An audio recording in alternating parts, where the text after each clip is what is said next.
On today's show, the Bucks extend their new winning streak, and they do it with Brook Lopez falling one block shy of a triple-double. We have to talk about Brook Lopez and this incredible performance tonight.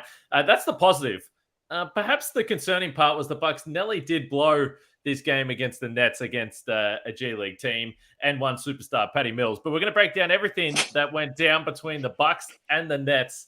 Let's get started. You are Locked On Bucks, your daily Milwaukee Bucks podcast, part of the Locked On Podcast Network, your team every day. You are Locked On Bucks. My name's Kane Pittman. You can see and hear me on this show Monday to Friday, and also find my work over at ESPN alongside me, the founder of brewhoop.com and longtime voice of the podcast, Frank Madden, for today's show that is brought to you by FanDuel Sportsbook, official sportsbook of Locked On. Make every moment more. Visit FanDuel.com/Locked On today to get started, and get started with the Defensive Player of the Year odds as well. We might touch on that a little bit later on. We thank everyone for making Locked On Bucks your first watch or first listen of every single day.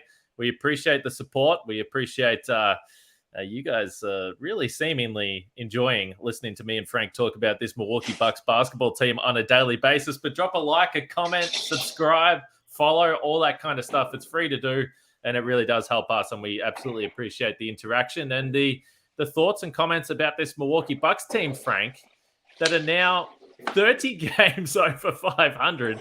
They've won 19 of their last 20, and look, we know and we understand that at some point down the stretch here, the Bucks are going to lose a game that's annoying. They're going to lose a game that you probably think that they should take, but given that they've been starting, that they're starting to extend the gap at the top of the standings, and they've had a bit of luck with the Boston Celtics dropping a few games, you just had to get this one. And let's be honest, Brook Lopez, we should probably start with this man. 24 points, 10 rebounds, and a career-high 9 blocks. What a season this man is having, and his blocks and his offense, especially over the last month or so here, it's been extraordinary to watch. Yeah, I mean, the upside, we heard Giannis was going to miss this game. He had been listed as probable, then gets ruled out with hand soreness, had a wrap on the hand. So again, we can leave the speculation on what that really means.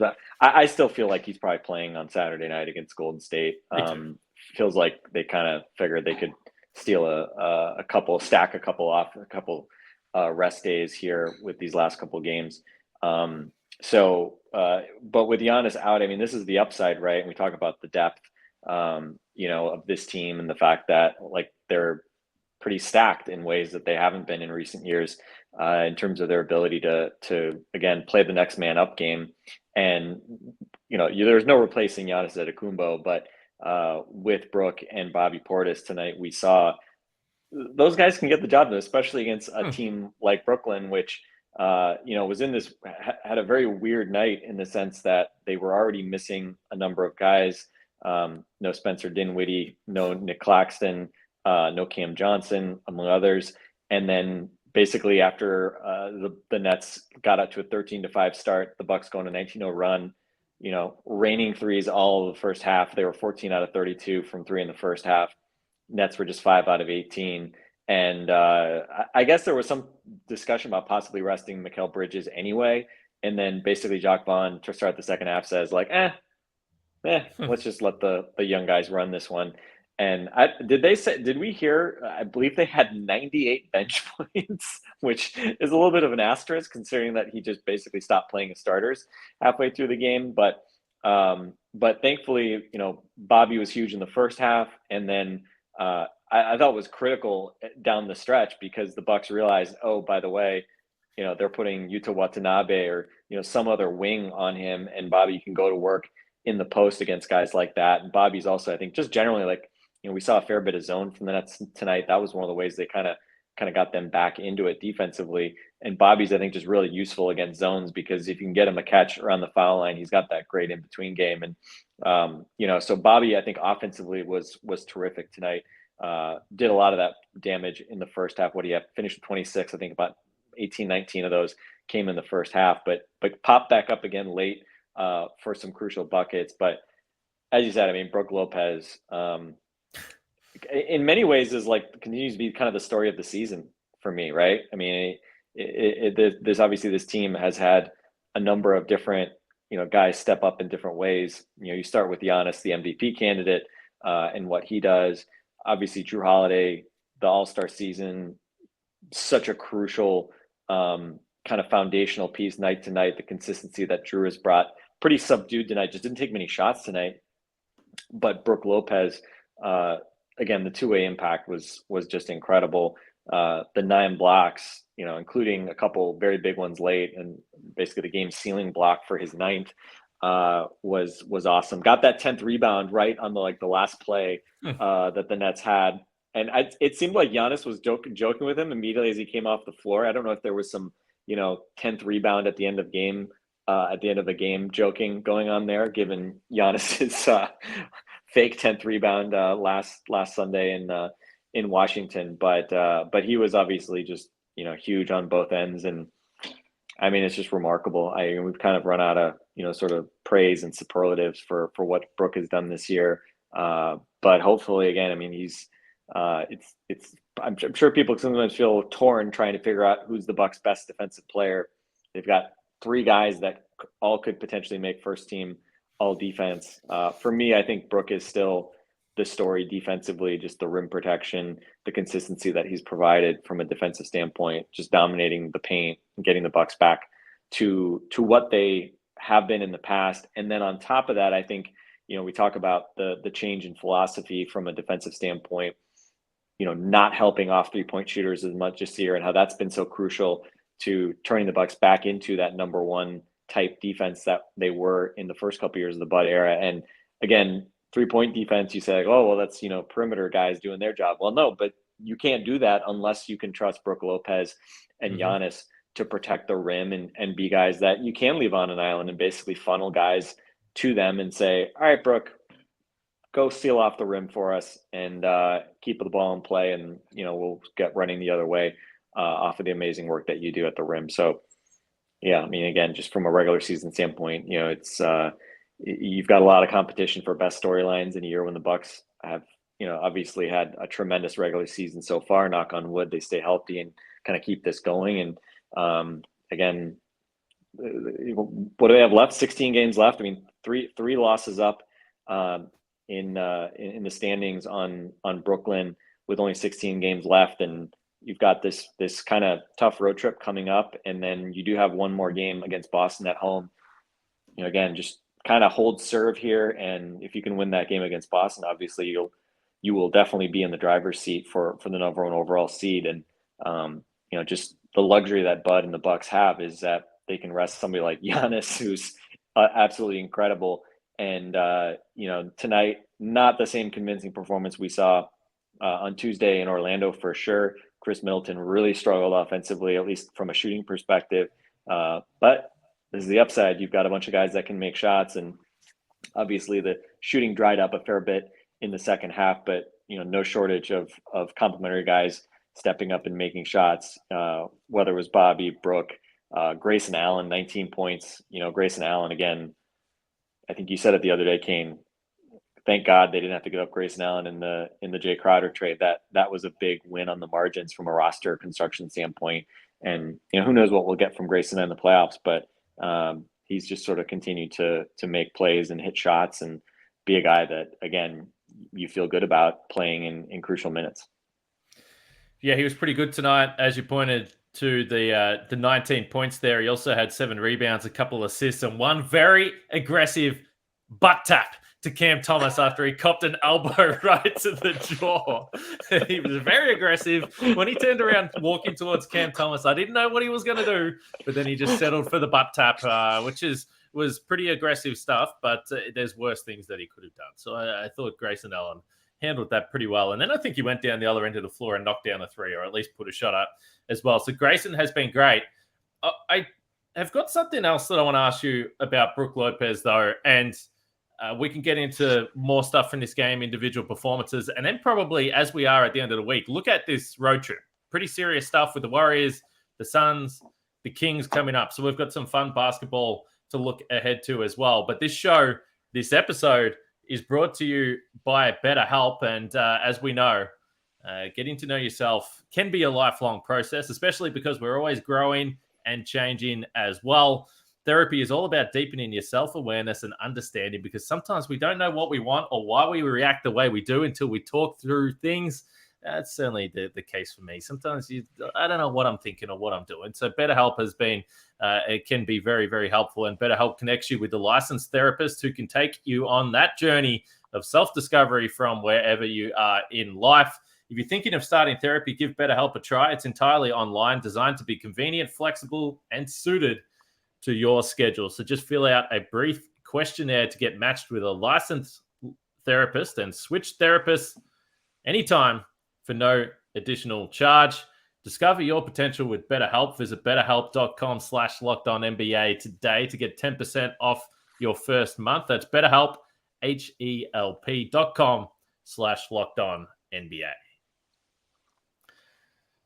So towards the back end of this game, Frank, I was just looking at some stats for Brook Lopez and kind of looking at where he was at prime Brooklyn Nets, New Jersey Nets style in terms of, he was really a guy that got you 20 and 8 a night. He did that basically for a number of seasons there, but he is 34 now, coming off back surgery. He's been in the league since 2009, but when you consider the defensive stuff and just even on a per minute basis, total scoring, raw scoring, whatever it is, he's up over 15 points per game. He's had, this is just me guessing, but I think he's had probably more 20-point games in this regular season than he's had in any other regular season since coming to Milwaukee. His highest scoring average since 2017 when he was still with Brooklyn. I would have to probably talk to people that covered him in those Brooklyn days and are now watching him, but it has to be at least a possibility that this is the best he's ever played across the course of the season.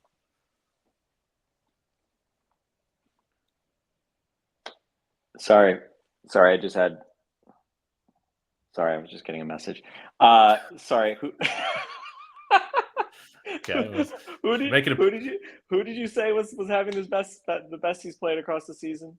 Well, let's hope the listeners are listening more intently than my co-host here on this post-game podcast. Brook Lopez, is he playing the best basketball he's ever played? Brook Lopez? We just talked forever about Brook Lopez. The best he's ever played. Well, I don't know. I mean, I would probably say yes, just because obviously in Brooklyn he was never the defensive anchor, anything resembling the player that we see now in Milwaukee. And I think his overall offensive game, this is the best version of his offensive game that we've seen in Milwaukee. So I would probably say yes. This probably is the best version of Brook Lopez. This is, kind of close to, and again, I don't want to understate how good he was in his first year or two in particular in Milwaukee, especially year two when the Bucks were just utterly dominant and the defense was just light years ahead of everybody else in the league that season. So I again don't want to be kind of a victim of recency bias here, but yeah, I mean, this 3-point shooting obviously is the best it's been. I think he's been mixing in his 2-point game and his inside stuff more than ever. I mean, what more can you say about the defense? So yeah, I think Brook Lopez, this is probably peak Brook Lopez, Apex Mountain Brook Lopez. If we're going to turn it into a Bill Simmons version of this type of topic. Yeah, I think that's Apex Splash Mountain is what it is. I just think it's remarkable. They have spoke a lot about the fact that he was obviously carrying this back stuff for a long period throughout his career. So, he's obviously feeling pretty good from a physical standpoint at the moment. You mentioned the 3-point shooting. At one point in the first half, the Bucks were honestly on pace to attempt about 100 threes in this game. It felt like there was a stretch of about 15 to 20 possessions where almost every single shot was coming from three. Jay Crowder is interesting. We spoke about his minutes last time me and you caught up, and his minutes were down on the back-to-back. Obviously, he scored 15 points last time out, knocked down a couple of threes in this game, had the 11 rebounds.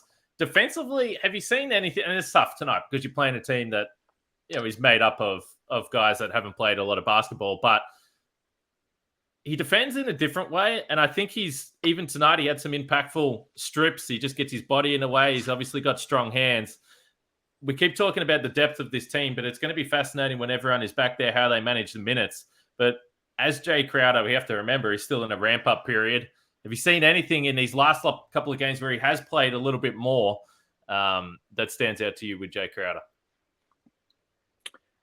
I mean, he definitely doesn't look like a guy that has been sitting, working out and not playing NBA basketball for 8 months or whatever it was. So I think he deserves a lot of credit because we talk about players coming into camp out of shape after 2 months off, coming into a regular season, and he had a far longer layoff without any structure, right? Because it's not like he was practicing with the team or working out with like the assistant coaches or something, right? Like he was just kind of on his own to a large extent.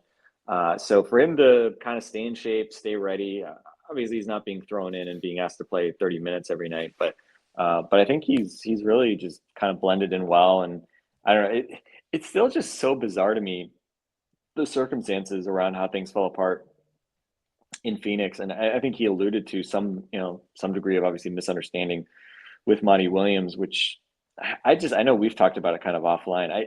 It's still just so weird to me because it's like Monty Williams is like on the one hand, like universally respected, beloved players coach, all that. But then like, how did he like completely lose like 40% of his starting lineup last year? Like at the end of the season, like DeAndre Ayton seemed to be completely out on that relationship. And then Crowder, obviously, especially once he hears from Monty Williams that he's not going to be the starter coming into the season.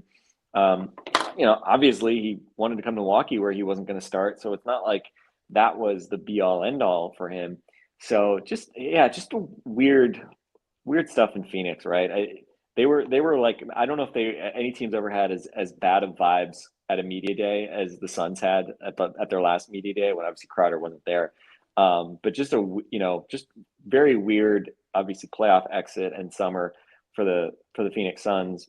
And thankfully, the Suns' loss hopefully will be the Bucks' gain in terms of bringing Jay Crowder into the fold. And I think, let me say this: I think the Bucks have obviously they've done a lot of switching when Crowder has been in the game, especially when they've played smaller with him. Principally you see that more of that when Giannis is playing, because obviously then you can switch kind of everything. But it's interesting. I'm curious to know. I'm curious to know how that ultimately works out.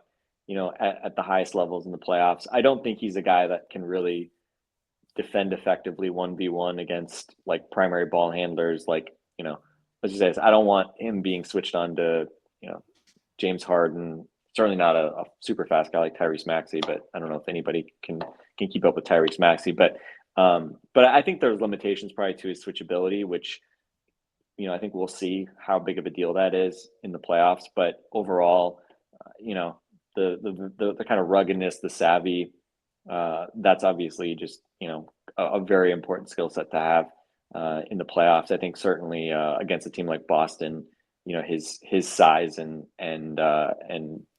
kind of positional versatility will probably match up pretty well, because obviously Boston is a team that even the guards basically play like wings. So we'll see. Excited obviously to have him and to get him for just future draft capital. Again, 5 second-round picks, that ain't nothing. You can use that for other stuff, but to get him without having to give up a rotation player, a guy that you would have wanted to have for the playoffs is that's an obvious win. And I don't know, I don't want to stray too far from thinking about this season. The Bucks have obviously a golden opportunity to win a championship this year, but they're gonna have to make some decisions this summer, right?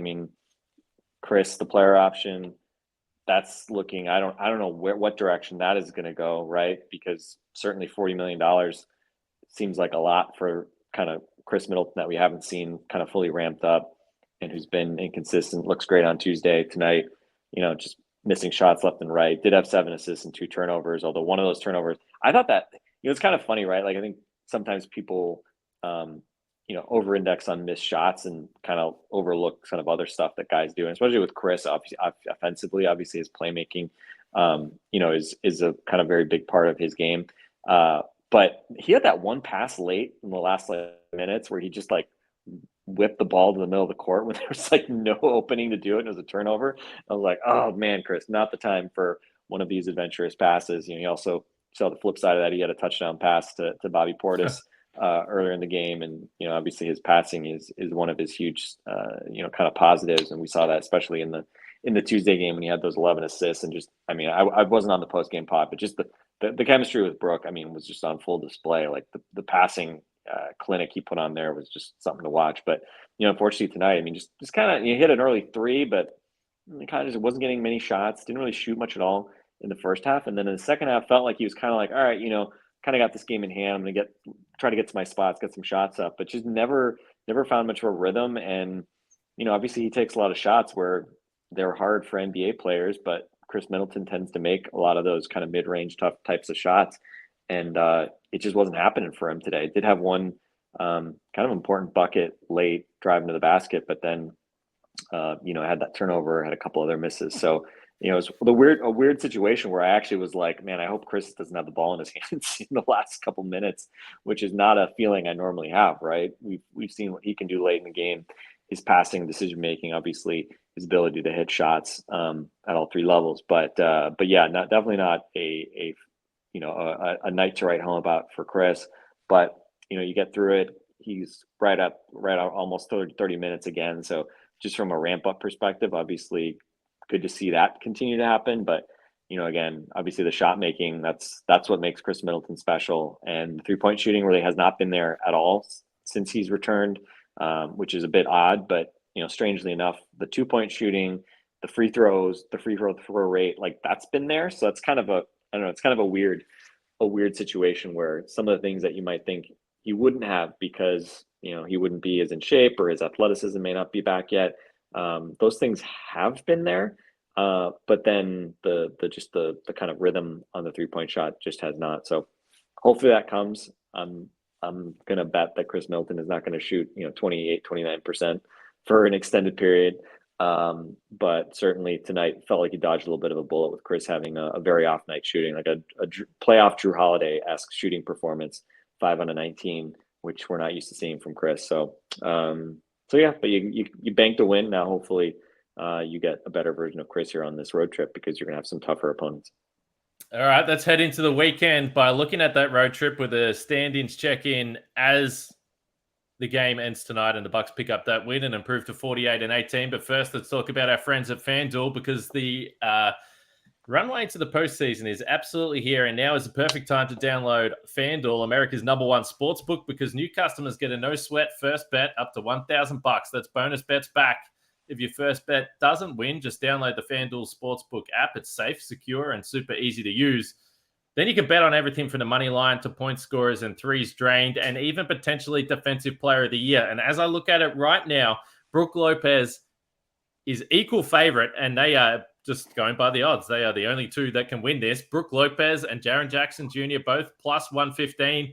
Bam Adebayo all the way down in third at plus 1,000. So Brook Lopez and Jaren Jackson Jr., it could come down to those two in the defensive player of the year. Who would have thought? But go to FanDuel.com and you can check that out. So don't miss the chance to get your no-sweat first bet up to $1,000 in bonus bets when you go to FanDuel.com/lockedon. That's FanDuel.com/lockedon to learn more. Make every moment more with FanDuel, an official sports betting partner of the NBA. All right, Frank, hopefully I've got your attention loud and clear because I'm about to ask you a very, very challenging question. Is it about Brook Lopez? Who's it about? Do you think if we go back to when Brook Lopez had his career? No. Let's talk about the NBA standings. The Bucks right now, as I mentioned, 48-18. So 2.5 games clear of the Celtics. As you mentioned, 3 games in the loss column. The Bucks have 16 games to go. But it is going to be challenging. They've got a couple of trips. They've got to go out and play Western Conference teams. They've got the Celtics, they've got the Sixers. So there is some really, really tough games down the stretch here. Starting with this game against Golden State on the weekend, then you get the Suns and the Kings. How are you? And by the way, this is obviously just all guesswork because I kind of sit in the same boat as you with Giannis. He certainly didn't strike me as a man that looked too concerned or too bothered in any of the social videos or any of the stuff he was doing on the bench, despite the fact it looked like at least a decently heavy wrap on his hands. But especially with the back-to-back with Phoenix and the Kings. What do you actually sense, or what do you suspect the Bucks are going to try and do here? We've discussed the difference between the 1st seed and the 2 seed. They also currently have a 2-game gap on the Nuggets for the best record overall in the NBA, which we're getting ahead of ourselves, but that also could mean some stuff down the road. Yeah, I mean, they have a number of back-to-backs. I know that they don't have back-to-back here in the next couple of games. I think it will obviously be interesting to see just how much they stretch themselves, particularly with Giannis is probably the guy I'm most interested in. I don't really think Khris Middleton. I don't have a real strong expectation that Khris Middleton's going to play in back-to-backs. And to be honest, it's kind of one of those things. I mean, he needs to get up to mid-30s at some point here to kind of prove that he can get up to that level of minute load in individual games. But because you're going to have to do that in the playoffs. But I mean, there aren't back-to-backs in the playoffs. So in the sense of like, okay, can he start playing back-to-backs? I mean, he doesn't really have to do that during the regular season. And again, unless there's like some desperation to get the 1st seed. And to be clear, I'm definitely in the camp of like, hey, like if you need to put a little more effort into getting the number 1 seed, I would do that. Right. And I think, you and Camille talked about the other day. Yes, home court against everybody would be very nice. We know that this team can win playoff series without that. We also know, I mean, thinking back to when they went down 0-2 to the Nets, I think I trotted out that stat, which at the time was, do you remember what it was? It was like, of teams that go down 0-2, like, what was it, like 12% or something like that, that, like actually win a series. Like that ain't the way to win a series, guys. It's not by going down 0-2. It's not by, being a road team, every playoff round or something like that, right? Like that. Do we actually know, Frank, how many teams have done that twice in one postseason? I don't offhand. I'm going to go ahead and say, if any other teams have done it, it's probably been, no more than a couple, my guess. Because it's just not an easy way, to live. Not good for stress levels. No, not good for stress levels. So I think, again, it doesn't necessarily mean that you're, playing your full roster on back-to-backs the rest of the way. But like the last weekend of the season, right? The last 3-4 days of the season, especially now where you have the whole play-in tournament. So it's not like you're going to go from, final game of a regular season on a Sunday to having to play a playoff game like 2-3 days later, right? I mean, you're going to have time off to kind of recharge guys. So resting guys the last weekend of the season is really more about just like risk management, injury prevention type stuff. So that's where ultimately the risk is, right? That, a guy turns an ankle or gets a muscle injury in the last game of the season. Obviously, you don't want that. And hey, if they can, sew things up here, win a bunch of these games, beat the Sixers and Celtics to give themselves that cushion. Hey, if they could figure out a way to beat the Nuggets on the second night of a back-to-back in Denver, that would be a pretty awesome thing to get home court through the finals as well. But I'm really thinking of it really more from the East. And it's 2 things, right? It's yes, having home court against Boston. And again, people can say, well, they had a chance to close out the Celtics in 6. It's true, right? I mean, weirdly, the Bucks weren't that good at home in that series, and they won, a couple of games on the road. But look at the Bucks record, right? Look at the Bucks record this season. I think they are, they're second best home team, I believe, in the league behind Denver. They've been a good road team, but if you can play another home game, right? So I think if it's just a matter of kind of locking in and taking the last month of the season seriously, again, what does that really mean? Well, really try, guys. Don't have any off. Of course, yes, we want them to try and not mail in any games here in the last month of the season.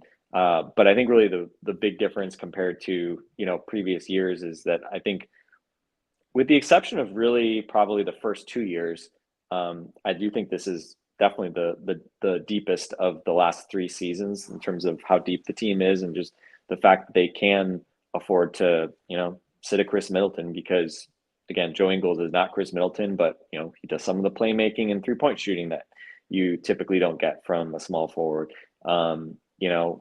Drew Holiday, Brook, those guys have been the rocks. So hopefully those guys continue to be able to play night in and night out. And with Giannis, hopefully you don't have to manage his injuries too much. So I think getting the extra home game against Boston would be great. I also just think not having to play Philly or Boston in the second round would be a plus. And I'm actually somebody who, I mean, I respect especially the Cavs a lot. I think they're really talented.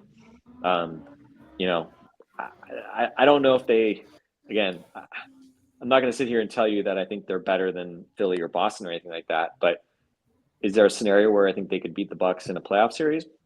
It could happen. You know, I would certainly favor the Bucks pretty clearly in a series like that. But you know, I would rather have that as the bracket. And can the Cavs even beat the Knicks? I don't know, right? I mean, I think that's another question if those teams end up being the 4-5. So yeah, I'd say, hey man, let's get greedy, get the 1 seed. Whatever chance Giannis has at making a run at the MVP certainly would be helped significantly by being the 1 seed in the East and potentially having the best record in the league. So, you know, a rising tide lifts all boats. In this case, Giannis's, you know, awards case, it helps Brook Lopez's Defensive Player of the Year case. Certainly tonight, love to see this type of, you know, big statistical night with the blocks, because I think it does sort of shine a light on Brook again and what he has meant to this team defensively and how good he's been. But yeah, let's get the 1 seed, man. Like, it's cool. It's cool being the 3 seed and winning a bunch of series on, you know, winning 2 series on the road. But I'd rather kind of try to make my life a little bit easier. The only plus for having the road stuff, so if the Bucks did somehow slip up, the good news is you get to go into game 1 and say, no pressure, man, free hit. And when you lose, you're like, doesn't matter. It's only a road game. We're not coming home for a couple of games. So that's true. Bucks notorious slow starters in playoff series. So right. I do think there is something to that. Although the irony last year was that the Bucks, you know, ended up winning the first game in Boston, which was kind of probably the most shocking thing, was that they somehow won that game and you know, kind of shocked Boston team that looked a bit shell shocked and surprised by what they did. All right, let's get to the weekend. Before you do that, make sure you check out the Locked On Game to Game podcast. Get the scores, news, stats, info, everything from across the league, from all the local experts across the Locked On network. So check out the Locked On Game to Game podcast on your Locked On NBA feed. And as I said at the start, look, I used to not do this as much as I should, but I got no shame right now. If you haven't subscribed or liked or commented or followed or given a review or anything positive like that, then stop wasting time and do it, because it helps us. It's free to do, and we absolutely appreciate everyone that watches and listens to this show. Frank, have a fantastic weekend, my friend. The Bucks and the Warriors, Saturday night hoops. That should be a good one. It's always fun when the Bucks and the Warriors get together and play there. So we're looking forward to that. And we'll be back next week.